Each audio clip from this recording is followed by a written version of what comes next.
The grand meeting hall of the Galactic Council sparkled like a jewel among the stars. Its crystal walls reflected the light of 3 moons, but today the beauty couldn't hide the fear in the room. Around the circular table, alien representatives from 50 peaceful worlds sat in silence. Their usual calm was gone, replaced by nervous movements and worried looks. Speaker Rob, the head of the council, stood up slowly. His delicate blue skin trembled as he pressed the communication button. The giant screen in front of them came to life, showing the face of Ambassador Tom from Earth. The human's strong features and direct gaze made several council members lean back in their seats. Ambassador, Rob's voice shook slightly. We need help. The kind of help only your people can provide. Tom raised an eyebrow. In the 3 years since Earth had joined the galactic community, this was the first time the Council had asked humans for anything. Usually, they kept their distance, politely avoiding the species they called Deathworlders. What's the situation? Tom asked, his deep voice filling the room. Rob waved his thin hand, and images appeared on the screen. They showed burned colonies, destroyed ships, and scared survivors. Pirates, he said, but not like anything we've seen before. They're attacking our peaceful worlds, taking whatever they want. Our defense forces. He paused, looking down. They're not made for this kind of violence. Tom nodded, understanding the problem. The council species had evolved on gentle worlds with few predators and mild weather. Their bodies were built for beauty and their minds for peace. They had never needed to fight. Last week, they hit the colony on Greenhaven. Rob continued, showing more images. 3,000 settlers had to run away. Our ships are too slow to catch them. And our people. He stopped again, his hands shaking. We can't fight them hand to hand. We're not built for it. The human ambassador leaned forward, his face serious. And you want Earth's help? I thought our aggressive tendencies made everyone nervous. There was a hint of amusement in his voice. An older council member named Lynn stood up. Ambassador, we were wrong to judge your people so quickly. Yes, your world scares us. Your oceans have monsters bigger than our ships. Your lands have beasts that could tear our strongest materials apart. Your weather can kill in 100 different ways. She took a deep breath. But now we see that surviving such a world made you strong in ways we need. Tom's expression softened. Tell me more about these pirates. They came from nowhere, Rob explained. Their ships are fast, their weapons are strong, and they don't care about hurting people. They've hit 12 colonies in 2 months. We've lost contact with 3 of them completely. Any demands? None. They take what they want and leave destruction behind. Our people. Rob's voice cracked. We never learned to handle such violence. Most survivors are in shock, unable to even talk about what happened. Tom was quiet for a moment, thinking. The council members watched him nervously. They knew humans were different. They had seen them lift weights that would crush a normal council member. They had watched them eat foods that would poison most species. They had even seen them continue working after injuries that should have been fatal. I'll take this to Earth's Defense Council, Tom finally said. But I think I already know their answer. We've been looking for a way to prove ourselves to the galactic community, to show we're more than just scary Deathworlders. Relief spread across Rob's face. Then you'll help. We'll do more than help, Tom said firmly. We'll solve this problem. Earth has dealt with pirates and raiders throughout our history. It's time to show you why evolution on a death world isn't always a bad thing. As the call ended, the council members looked at each other with mixed fear and hope. They had just invited the most dangerous species they knew to help them. The same strong bodies, quick reflexes, and aggressive instincts that had made them fear humans might now be their only hope for survival. Rob looked out at the 3 moons through the crystal walls. May the stars help us, he whispered. We've just called the Deathworlders. Captain Jane stood in Earth's Defense Force headquarters, looking at the faces of her chosen team. They were the best Earth had to offer, though to alien eyes they might seem strange or even frightening. The room buzzed with energy as the team members checked their gear and talked among themselves. "Listen up," Jane called out, her voice cutting through the chatter. The screen behind her showed images of the destroyed alien colonies. "The Galactic Council needs our help. They got pirates hitting peaceful worlds, and their people aren't built for fighting." Mike, the team's combat specialist, cracked his knuckles. "So they finally admitted they need the scary humans?" he asked with a grin. His arms showed scars from years of military service, marks that would have killed most alien species.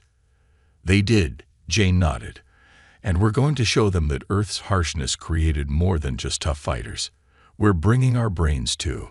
She pointed to Lucy, their engineer, who was already studying the alien colony designs on her tablet. The door opened, and Ambassador Tom walked in with 3 council members. The alien steps were light and careful, their thin bodies moving gracefully. They stopped short when they saw the human team, their large eyes widening. "These are your warriors?" asked the tallest alien, trying to hide his fear. Jane stepped forward, offering a gentle smile. "We're more than warriors. Lucy here can fix anything that moves. Bill is our medical expert. He's treated injuries in every environment from deep sea to mountain peaks. Mike's our combat specialist, but he's also a peace negotiator." The aliens looked confused. The second one, wearing flowing blue robes, spoke up. "But your world, it's so dangerous. How can you be so calm?" Bill laughed softly. "That's exactly why we're calm. Earth taught us to be ready for anything. When you grow up on a world that can kill you in 100 ways, you learn to think fast and stay cool." To demonstrate, Jane picked up a heavy metal container that had made the aliens struggle earlier. She lifted it easily with one hand, placing it on a high shelf. The council members gasped. To them, such strength was unimaginable. "Don't worry," Lucy said, noticing their fear. "We know how to be gentle. Earth didn't just teach us strength, it taught us control. Like handling delicate equipment during an earthquake or treating injured animals." The team spent the next hour showing the council members their equipment. The aliens were amazed by how the humans had designed gear to work in conditions that would kill most species. Their space suits could handle crushing pressure and extreme temperatures. Their weapons were simple but effective, designed to work even when advanced technology failed. "What's most impressive," Tom explained to the council members, "is their ability to adapt. Humans don't just survive harsh conditions, they learn to thrive in them." As if to prove his point, the emergency alarm suddenly blared. Red lights flashed, and the room's gravity shifted as the station's artificial systems glitched. While the council members stumbled and panicked, the human team instantly adjusted their stance and continued their tasks without missing a beat. "Status report," Jane called out calmly. "Minor power fluctuation," Lucy answered, already checking the systems. "Common problem in these stations. I can fix it in 10 minutes. The third council member, who had been quiet until now, stepped forward. "Now I understand," he said softly. "Your strength isn't just in your bodies. It's in how you think, how you react. Our people freeze in crisis. Yours, adapt." Jane nodded. "That's why we'll stop these pirates. Not just because we're strong, but because Earth taught us to think on our feet and work together. When the going gets tough, the tough get going," Mike finished with a smile. "Old Earth saying. Means we do our best work under pressure." As the team finished their preparations, the council members watched with growing hope. Perhaps these Deathworlders, these humans, were exactly what their peaceful worlds needed. Not just for their strength, but for their spirit. The unbreakable will that only a harsh world could forge. The human team's ship dropped out of faster-than-light travel near the colony of Blue Haven. Smoke rose from the colony's main dome, and broken ships floated in space around it. Captain Jane stood at the bridge window, her eyes narrowing at the sight. "Looks like we just missed them," Mike said, checking his combat scanner. "Wait," He paused, adjusting some controls. No, they're still here. 3 ships on the other side of the colony. Lucy looked up from her engineering station. The colony's life support is damaged but still working. There are people alive in there. The pirates usually take their time, the council member named Lynn explained, his voice shaking. They know our people can't fight back. Jane's face hardened. Well, they're about to learn that things have changed. Mike, Lucy, get ready for boarding action. Bill, prepare the medical bay. We might have wounded colonists. The pirates' ships were bigger than the human vessel, covered in sharp metal and glowing weapons. As the human ship approached, a harsh voice came over the radio. Leave now, it growled. This is our hunting ground. Jane pressed the radio button. This is Captain Jane of Earth. You're attacking peaceful people who can't defend themselves. That stops today. Laughter came over the radio. Earth? The Death World. Don't make us laugh. Your ship is too small. Leave before we destroy you. They're powering up weapons, Mike reported calmly. Good, Jane smiled. Lucy, show them what a small human ship can do. Lucy's fingers flew over her controls. The human ship, built to handle Earth's worst storms, moved like a dancer. The pirates' first shots missed completely. Their second shots hit, but the hull, designed to survive meteor strikes, barely dented. Our turn, Jane said. The human ship shot forward, moving faster than the pirates thought possible. While the big pirate ships tried to turn, the humans had already slipped between them. Lucy fired their magnetic grapples, simple but strong Earth technology, and latched onto the largest pirate ship. Boarding team, go, Jane ordered. Mike led the boarding team through the connection tunnel. The pirates met them with energy weapons, expecting an easy fight. Instead, they found themselves facing humans in combat armor. Their weapons, deadly to normal aliens, barely slowed the humans down. Their gravity is turned up, one pirate yelled. They're still moving. Of course we are, Mike replied, easily lifting a pirate and setting him aside. We're from Earth. This gravity's nothing compared to home. In 10 minutes, the humans had control of the first ship. The pirates, used to fighting peaceful aliens, had no answer for beings who could run in high gravity, think clearly under fire, and keep fighting through injuries that would stop most species.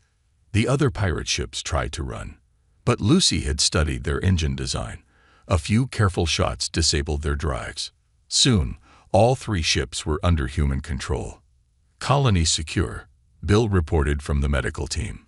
Most survivors are okay, just scared. The pirates didn't expect anyone to fight back, so they weren't too rough. Jane walked through the colony's main hall, helping people up. The colonists stared at the humans with amazement. They had never seen anyone move so confidently through a battle zone. I don't understand, one pirate captain said as Mike locked his cell. Your ship was smaller.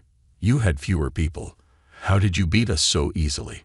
Because we're used to being the underdogs, Jane explained. Earth taught us that size isn't everything. A small mongoose can beat a big cobra. A tiny virus can take down a huge elephant. We learned to use our speed, our strength, and our brains together. Lynn watched the humans work with tears in his eyes. When we first met humans, we thought your harsh world made you dangerous. We were right, but not in the way we thought. You're dangerous not because you love fighting, but because you never learned to give up. As the human team secured the area and helped the colonists rebuild, word spread through the galaxy. The Deathworlders had arrived, and they were not what anyone expected. They were stronger than the pirates, yes, but they were also gentle with the wounded, clever in their tactics, and determined to protect the peace. The pirates had made a big mistake. They had made the humans angry, not for themselves, but for others. And now they were learning why Earth's children were the most respected and feared species in the galaxy. The captured pirates' computer revealed their base location, a massive fortress on a planet that most species called the Burning Rock. The Council's star maps marked it in red, warning all ships to stay away. The atmosphere was thick with poison gas, gravity was twice Earth normal, and the surface temperature could melt standard spaceship hulls. Perfect place to hide, Lucy said, studying the scans. No one would follow them there. The council chamber erupted in worried voices when Jane showed them the location. Speaker Rob stood up, his thin fingers trembling. That world is certain death. Even if your ships could land, no living thing can survive on the surface. Mike laughed, checking his armor systems. You haven't seen much of Earth, have you? We've got places just as bad. Death Valley, the deep ocean trenches, the polar ice caps. Humans live and work in all of them. But the gravity. Lynn protested. The heat. The poison air. The gravity's strong, Jane agreed. But Earth's gravity trained us well. Our suits can handle the heat. We've tested them in volcano research. And poison air. She shrugged. That's why we invented good filters. Bill, the medical officer, stepped forward with his datapad. I've analyzed the atmosphere. It's mostly sulfur compounds. Nasty, but nothing we haven't dealt with before. Our suits will hold. The council members watched in amazement as the human team prepared for the mission. While the aliens saw certain death, the humans saw just another challenge. They packed extra water cooling systems for their suits, checked their reinforced armor, and tested their backup air supplies. I don't understand, one council member whispered to Ambassador Tom. Why aren't they afraid? Tom smiled. Oh, they are afraid. Humans aren't fearless. We just don't let fear stop us. Earth taught us that fear is just information, telling us to be careful. The human ship approached the burning rock carefully.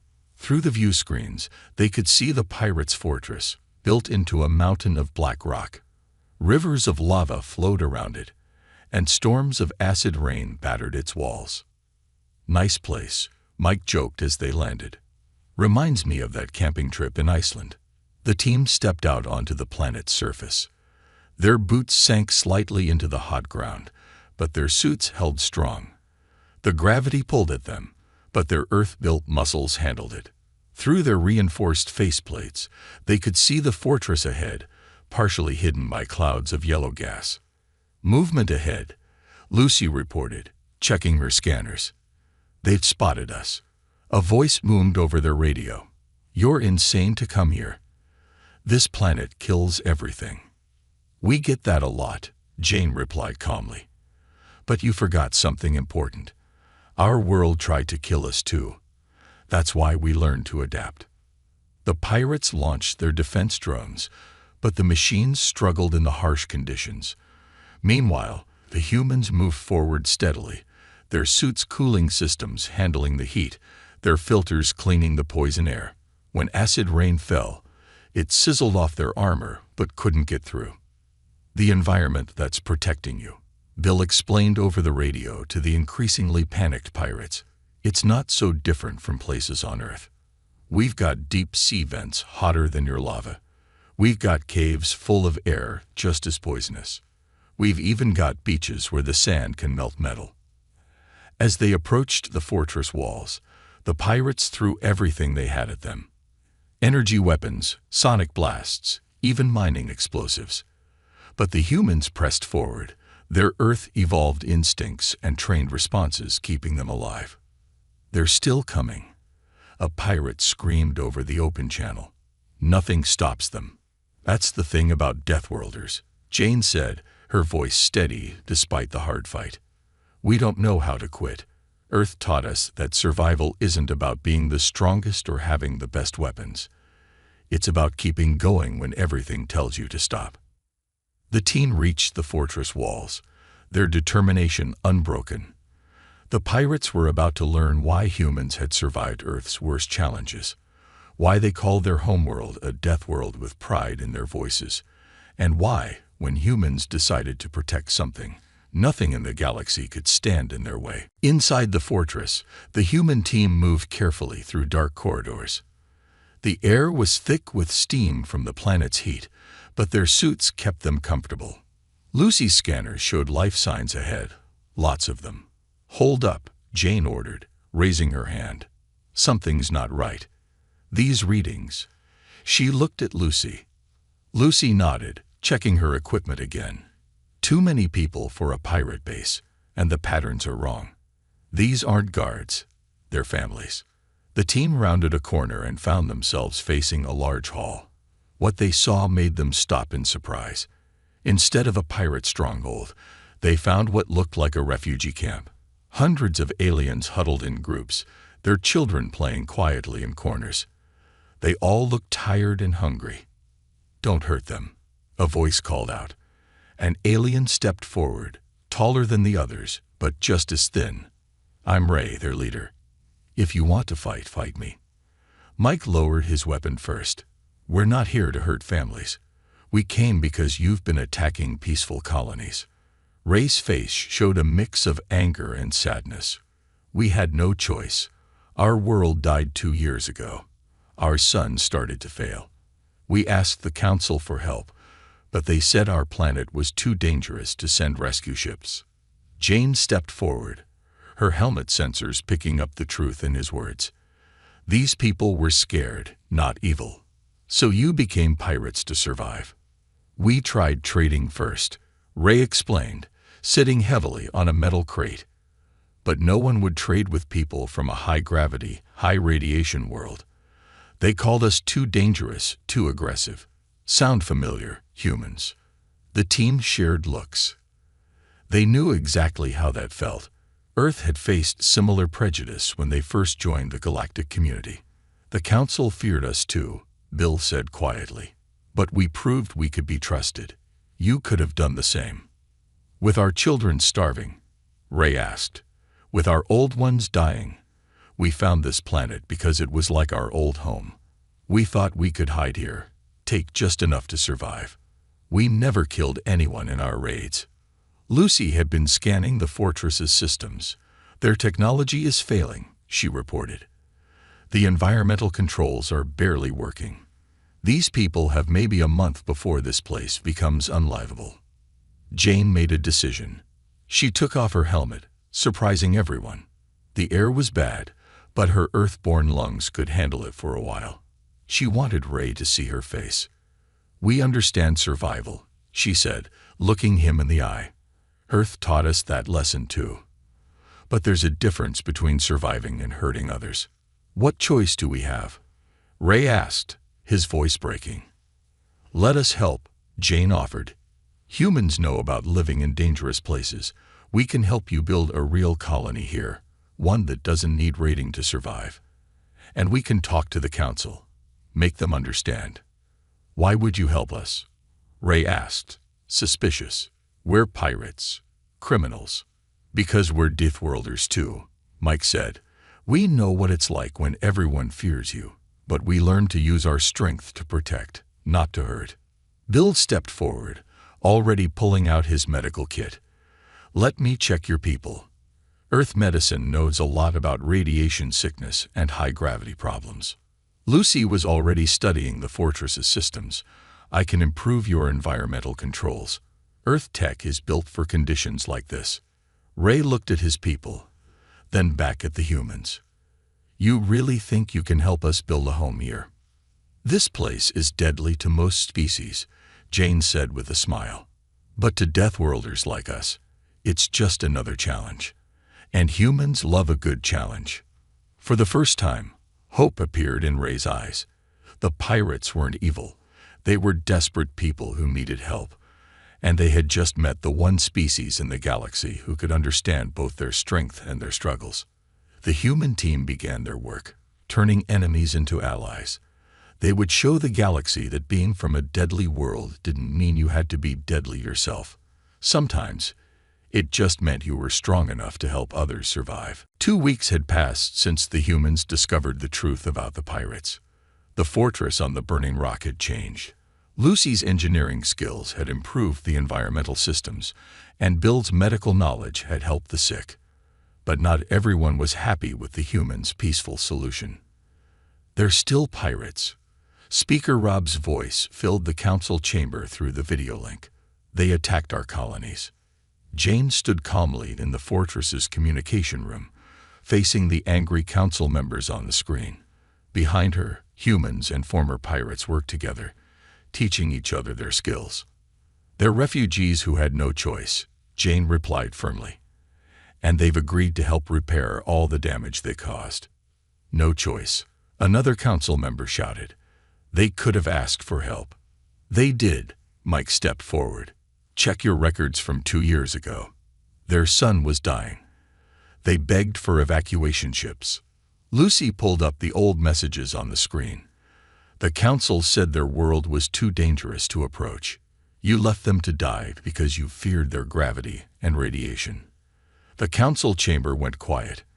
Many members looked away in shame. They remembered those messages now, remembered choosing fear over helping people in need. "But this changes nothing," Rob argued weakly. "That planet is still too dangerous.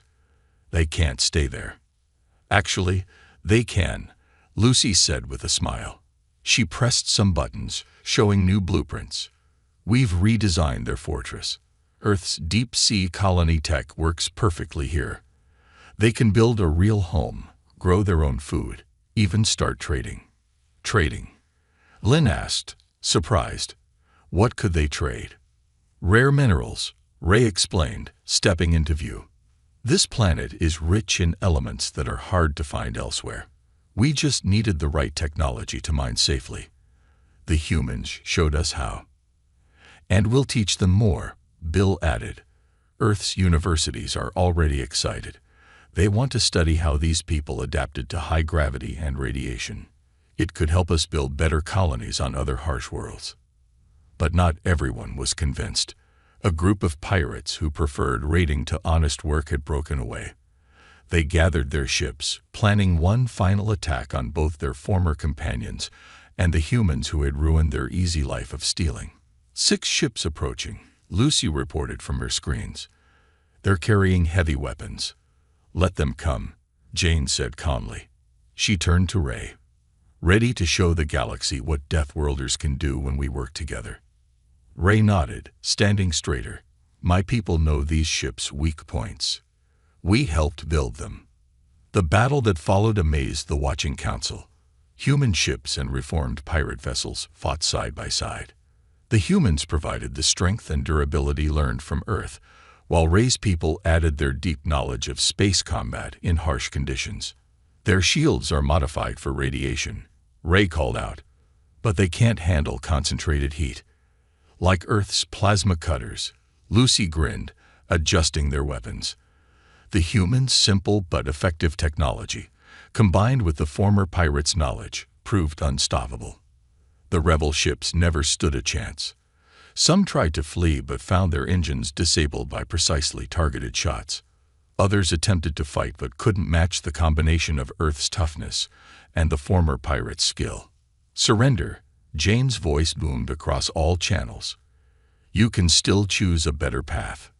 In the end, most of them did surrender. They had seen how their former companions were building a real future with human help. Fighting suddenly seemed pointless. A month later, the council called a special meeting. The great hall was packed as Jane and Ray stood together before the council members. "We have watched," Rob spoke slowly, "and we have learned. We let our fear of the unfamiliar nearly doom an entire people. Then we let that same fear keep us from asking Earth for help sooner." "Fear is natural," Jane replied. "Earth taught us that. But it shouldn't control our actions. Which is why," Rob continued, "the council proposes a new agreement. We want to create a special division of peacekeepers, led jointly by humans and race people. Who better to help in dangerous situations than those who understand harsh conditions?" And Lynn added, standing, "We propose establishing trade routes to the Burning Rock.